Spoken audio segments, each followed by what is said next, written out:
Kali ini kita akan membahas tentang klasifikasi materi yang mencakup unsur, senyawa. Yang pertama, unsur. Unsur adalah zat tunggal yang tidak dapat diuraikan menjadi zat yang lebih sederhana. Unsur ini banyak terdapat di alam.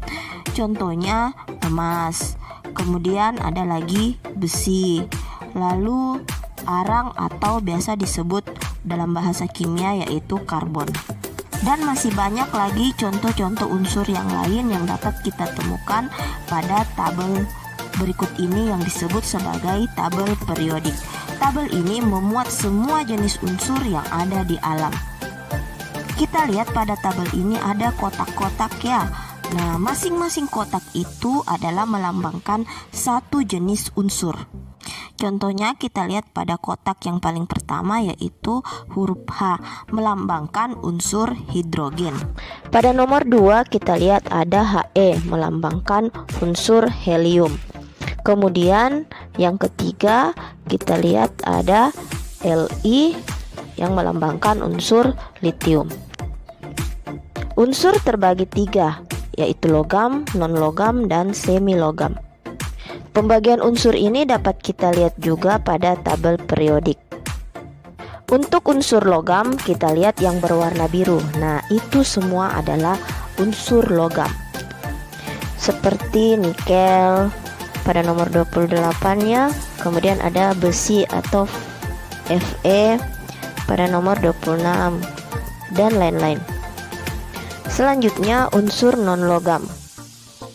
Unsur non-logam berada pada kotak berwarna kuning, termasuk hidrogen nomor 1 ya, itu adalah unsur non-logam.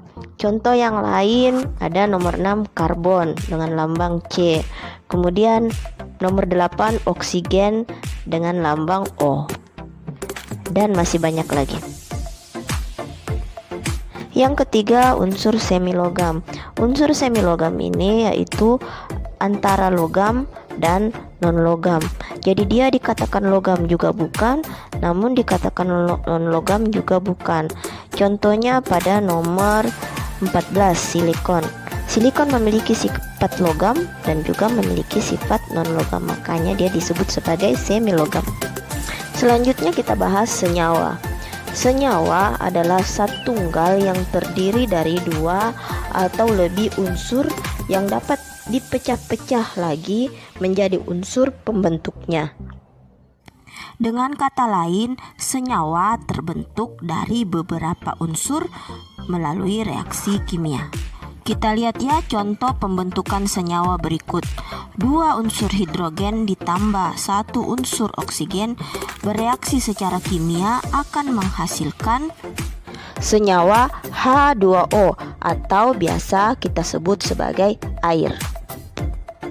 Berikut ini adalah senyawa yang biasa kita temui dalam kehidupan sehari-hari, seperti garam dapur dengan rumus kimia NaCl atau natrium klorida. Selanjutnya gula pasir atau C12H22O11. Selanjutnya ada cuka atau CH3COOH.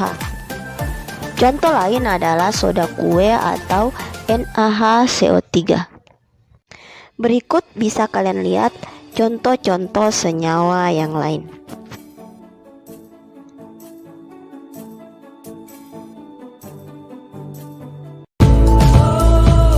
Kabut asap merupakan jenis polusi udara yang terdiri dari partikel yang sangat kecil seperti jelaga.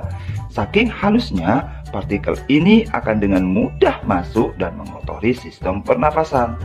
Selain partikel halus, asap kendaraan juga mengandung zat-zat berbahaya seperti ozon, sulfur dioksida, karbon monoksida, dan nitrogen oksida. Kabut asap ini dapat mengganggu kesehatan semua orang, baik orang yang kondisinya sehat maupun yang sakit. Namun, pada orang yang kondisi kesehatannya kurang, khususnya pada orang yang memiliki riwayat penyakit pernafasan, anak-anak, dan balita, kabut asap adalah bencana yang bisa mengancam jiwa. Apa saja bahaya kabut asap bagi kesehatan kita? Bahaya kabut asap bagi kesehatan kita, yang pertama adalah Kabut asap dapat menyebabkan iritasi pada mata, hidung, dan tenggorokan. Yang kedua, kabut asap dapat menyebabkan reaksi alergi, peradangan, dan mungkin juga infeksi. Kabut asap dapat memperburuk penyakit asma dan penyakit paru kronis lain seperti bronkitis kronik.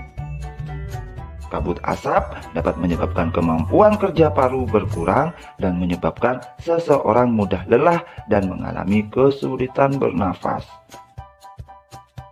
Kabut asap dapat menyebabkan orang lanjut usia dan anak-anak yang memiliki daya tahan tubuh rendah akan lebih mudah mengalami gangguan kesehatan. Kabut asap dapat mengurangi kemampuan tubuh dalam mengatasi infeksi paru-paru dan saluran pernafasan, sehingga lebih mudah terjadi infeksi. Kabut asap dapat memperburuk penyakit pernafasan yang sudah ada. Kabut asap menyebabkan polusi pada air bersih, tanaman sayuran, buah-buahan, dan makanan yang tidak ditutup. Dan yang terakhir, kabut asap memperburuk kondisi lingkungan sehingga infeksi saluran pernafasan akut atau ISPA akan mudah terjadi. Nah, bagaimana kita melindungi diri dari kabut asap? Agar kita terlindungi diri dari kabut asap, yang harus kita lakukan, yang pertama, hindari atau kurangi aktivitas di luar rumah atau gedung, terutama bagi mereka yang menderita penyakit jantung dan gangguan pernafasan. Selalu memakai masker jika harus pergi keluar rumah atau gedung. Pakailah masker dengan benar untuk menutupi hidung dan mulut. Minumlah air putih lebih banyak dan lebih sering agar debu atau partikel halus yang menempel pada tenggorokan larut dan masuk ke dalam pencernaan sehingga ikut terbuang bersama kotoran. Segeralah berobat ke dokter atau sarana pelayanan kesehatan terdekat bila mengalami kesulitan bernafas atau gangguan kesehatan lain. Segera lakukan perilaku hidup bersih sehat atau PHBS seperti makan makanan bergizi, banyak minum, banyak mengonsumsi buah, jangan dekat-dekat orang merokok, dan istirahat cukup. Upayakan agar asap dari luar tidak masuk ke dalam rumah atau gedung. Tempat penampungan air minum dan makanan harus ditutup dan terlindung dengan baik. Buah-buahan dan sayuran dicuci sebelum dikonsumsi. Bahan makanan dan minuman yang dimasak perlu dimasak dengan baik.